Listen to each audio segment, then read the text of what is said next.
This video should have really been made like 2 months ago at this point, because yeah, Skaha Fest on NA really dragged my ass out back and wrecked me, and my other gotchas and IRL internet problems haven't been very kind to me either in the meantime. So to ease me back into the habit of making videos again, I want to get this video out anyway, since it's something I wanted to talk about, and that's about Summer Ibuki on JP earlier this year. Specifically, the situation where people thought that she was replacing Summer Musashi outright. Again, there's a good chance that the shit that I'll be talking about here is stuff y'all already know at this point, because it's been like 2 months, so bear with me. For some context for those of you who somehow weren't aware at this point, Summer 7 in JP released Berserker Ibuki Douji as the second of their 3 5-stars that they featured for the event. And instantly upon her release, players looked at her kit and said, well, she's a straight up better version of Summer Musashi. You're not going to be using her for arts looping anymore. She's dead, and La Zangel buried her 6 feet under into data loss territory, just like her Saber class. The reason why there are no quotation marks in the title of this video, unlike the other 2 videos that I made in this format, is because, well, those people are right. Well, at least partially. Taking a look at Summer Ibuki's kit, we can see that she's got a charisma on her first skill, a 3-turn arts buff on her second, and the real kicker, the coveted 50% battery on her third. Combine these with double Castoria buffs and her own 5-hit NP, which has 1 more hit than Summer Musashi's NP at 4, which then means that Summer Ibuki is getting 3 more hits in total for extra NP gen when she uses her NP, and you get this.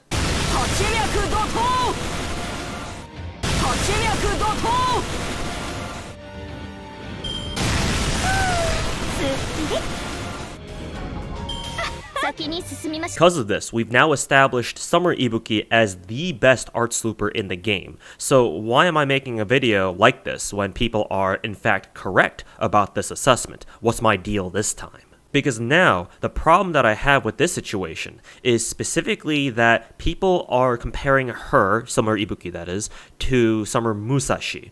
I'm here to make the argument that Summer Ibuki doesn't necessarily replace Summer Musashi. Instead, she's in more direct competition to other arts loopers, namely Space Ishtar and Summer Kama. To explain why this is, we gotta look at Summer Musashi first. Contrary to what a lot of you may believe, Berserker Musashi wasn't actually designed to be an arts looper. She can loop, yes, but generally it's agreed that Spishtar is more consistent at looping anyway, and therefore better, especially with the whole, double Castoria context. Don't make me tell you all the times when people came to my stream asking me, oh, who's better at looping, Summer Musashi or Spishtar, for all the months leading up to Castoria's release. The main reason for this is because Musashi does not have a battery skill at all. Battery skills, as you should know by now, are some of the best skills to have as a servant, and of course the bigger the better. But this is especially true for a looping servant, so the fact that Summer Musashi doesn't have one is a glaring weakness from a looping point of view that you just can't ignore whenever you're talking about her viability as an arts looper.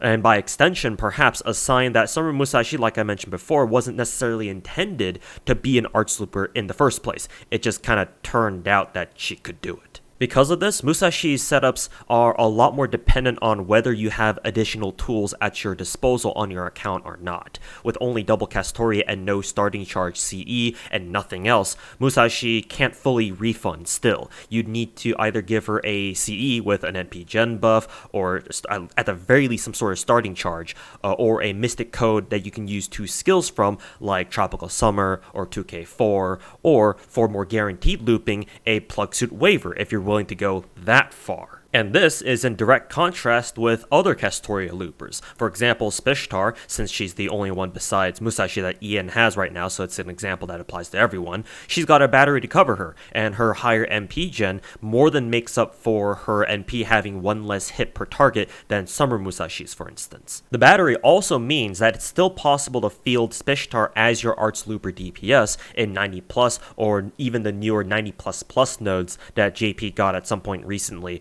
where there aren't a full 3 enemies per wave. You might need an unconventional setup or a different skill order, but hey, that's a lot more than what can be said when you try doing those kinds of nodes with Summer Musashi. These, among other comparisons between the two, should help illustrate why I believe that Musashi wasn't intended to be an arts looper, first and foremost at least. So that begs the question, well, what is she meant to do? And that's to be a go-to easy button for challenge quests that feature multiple enemies. The two biggest effects that she has to suggest this are her Berserker class and her Pierce Invul. With the exception of foreigners, obviously, Musashi doesn't care what class enemies are, and so she's an almost universal choice of DPS for those kinds of challenge quests to begin with, and her Pierce Invul lasting for 3 whole turns means that enemies are not safe from Musashi shredding them to bits with double Castoria buffs or more. You might bring up Summer Ibuki here and her defensive buff removal effect on her MP that activates first before she does damage and say, well, technically defensive buff removal is a better effect than Pierce Invul, right?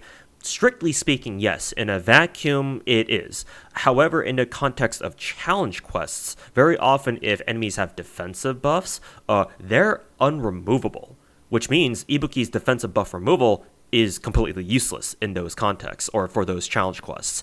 And whereas Musashi's Pierce Invul works regardless of whether an enemy has Invul because of their own skill or because that's their challenge quest gimmick or whatever. Summer Musashi also has her own defensive skills to help her survive enemy attacks, especially after a broken bar and a boss enemy retaliates with skills or even an MP of their own if they have one of those effects where, oh, you broke my break bar, now I get full MP, haha, fuck you.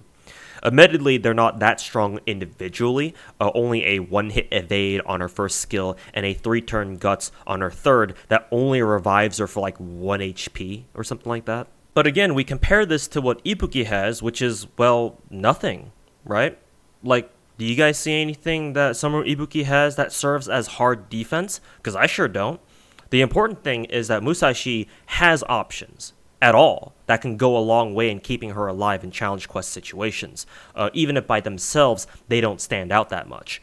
And that adds up. Even if you get bad enemy targeting RNG that burns through Musashi's evasion and guts, well, at least, guess what? She's still alive because her skills did their job.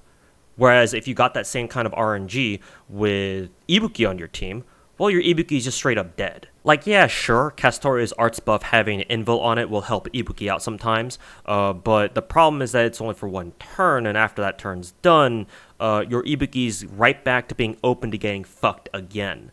That and obviously Musashi benefits from that exact same Invul too. As an added bonus, Musashi's evade can stack with Castoria's Invul, which will protect it so that it doesn't get used up if Musashi gets targeted on that turn. Again, her defensive options, however weak they are on their own, that is, at least have some duration on them. And so because of that, you have more flexibility in how much bad luck you get from either enemy targeting RNG or breakbar retaliation or whatever. Musashi also has a few more things to help her out in challenge quests, the biggest one besides the ones I've already covered being the double MP gain and extra damage off her arts cards with her S2. Because unlike in farming, usually, you can actually expect to use your arts DPS as face cards, which means even with only a single Musashi arts card, she's going to be getting a big chunk of her NP back if you choose to pop her S2 on that turn, if not outright get it back with change to spare. The other benefits she's got are smaller, but still notable, just like her defensive options in the sense that every little bit adds up. A magic resist passive, only 15%, but better than nothing, again compared to Ibuki. And a 3-turn 30% enemy crit chance debuff, which funnily enough Ibuki also has, but it's only 20%, so technically Musashi's still better anyway. So hopefully you're starting to get the big picture here. However big or small, the perks that Summer Musashi has in her kit indicate that she was more designed to tackle challenge quests first and foremost. Her looping role is secondary to this. It's nice that she can loop, but that's more of a byproduct of how her kit overall is set up. And since I know people will bring this up in the comments if I don't cover this now, you could say the same thing about Spishtar since, well, both she and Summer Musashi were released in the year before Castoria, and so you could probably say like, oh, well, you could say that that just happened to be the case for Spishtar too, right? But the fact of the matter still remains that Spishtar is still a more consistent and flexible looper than Musashi, and a big reason for that still remains the fact that Spishtar has a fat-ass battery and Musashi doesn't. So while it's very tempting to compare Ibuki and Musashi, because, well, they're both berserkers, this should be pretty easy, right? The roles that they're best at are different enough to the point where, in my opinion, that comparison between those two specifically becomes misguided. Instead, as I mentioned at the beginning of the video, the more accurate comparison should instead be between Ibuki and the other premier arts loopers in the game, like Spishtar or Summer Kama or whoever else it happens to be. Because their roles, their best roles, are arts looping. They're the ones who should fear the Ibuki revolution, so to say. The Ibuki stonks blasting off to the fucking moon while their own crash through the floor like the crypto market. Now, I want to bring up a similar analogy to the Summer Ibuki and Summer Musashi comparison that I mentioned in the last video and want to talk more about here. 2 years ago on JP, if you guys remember, when Castoria first came out and people started figuring out the whole Castoria system, a lot of them were going off about how, Castoria's replacing Tamamo. Tamamo isn't the arts queen anymore. Tamamo's irrelevant now. Sound familiar? Because it should. People were comparing two servants who seemed like they had the same role, but actually were intended to do different things. Both Tamacaster and Castoria are arts support casters, same general role and class, much like how Ibuki and Musashi both have the same general role and class. So you can see how easy it was to jump to conclusions like those people did. But when you start digging a little deeper, when you start using your fucking brain at least a little bit more, you begin to realize, at least hopefully, that just like the Ibuki and Musashi comparison of 2022, the Tamacaster and Castoria comparison of 2020 isn't that cut and dry, right? Tamacaster, let's start with her, is better at enabling arts teams in a challenge quest setting, or at the very least in fights where you know it's not just going to end in 2 or 3 turns, you can like you could probably expect out of using a double Castoria team. But back when she got her first skill buff, so that now she gives the rest of the team 30% MP damage for 3 turns, some players were able to put together arts looping teams of her own, but if I recall correctly, they were pretty limited because quick looping with Scotty at the time ended up being more efficient anyway, so it didn't really go anywhere, it didn't really gain a lot of traction. And if you want to go even further back in time, remember that Tamamo was first used in the very first viable arts looping team that the game ever saw, the legendary Surfdrid team with her, Surfdrid obviously, and Nero Bride. So the fact that she could enable arts looping and had the historical precedent to do so, right, to back that up even, meant that in the minds of those players, in a meta that's all about 3-turn looping, as soon as FGO got another art support who could do the whole arts looping thing better than Tamacaster, that would mean, Tamacaster's dead. She's fucking useless. All hail Castoria, my queen. And honestly, that's the exact same fucking thing that happened with Musashi this year. She can loop, right? But not only is she better at curb stomping challenge quests, but there are also better options to do the whole, 3-turn arts looping thing, especially on JP and even right now in the EN server in the form of Spishtar. But players, especially the EN boys, right, mostly care about the whole 3-turn looping thing, which is understandable given how, this game works. But it's also one of the reasons why people's assessment of new JP content, especially EN players who have Clairvoyance EX, unlike what Albert wants you to think, can be very warped sometimes. And as one comment I saw in my last discussion video put it, disingenuous even. People oftentimes say that history repeats itself. I disagree, as a history major back in college, for what that was fucking worth.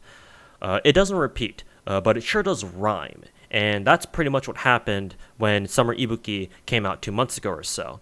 Those of you who either have super Musashis or you have Musashis that are heavily invested in and you've been relying on her to take care of all of your arts looping jobs with Castoria for the past, however long it's been, you guys will be just fine, I think. Just because Summer Ibuki is here in the game now doesn't mean that, it's a wrap. You guys can't use Summer Musashi anymore. Might as well quit your accounts and quit the game, right? That's not how it is. That's not how it should be.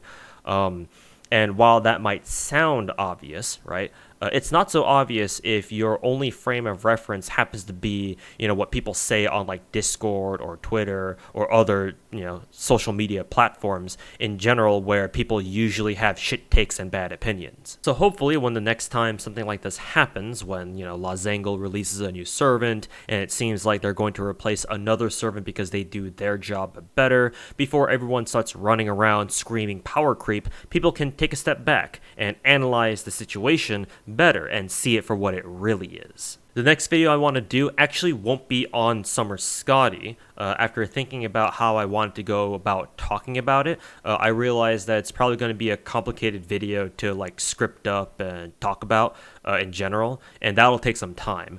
So instead, I want the next video to be about the mindset difference between JP players and everyone else. Big thanks to Saber of Avalon for help with this video, and as always, thanks for watching.